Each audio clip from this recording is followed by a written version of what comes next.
Okay, so we've got this amazing product for 2025. It's called the Apple Crumble Drink.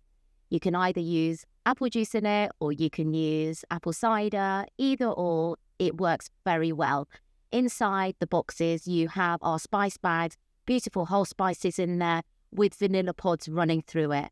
And you have the lovely cinnamon quills to pop that into the juice or the cider. It's a great alternative from the mulled wine, and it's a lovely new drink.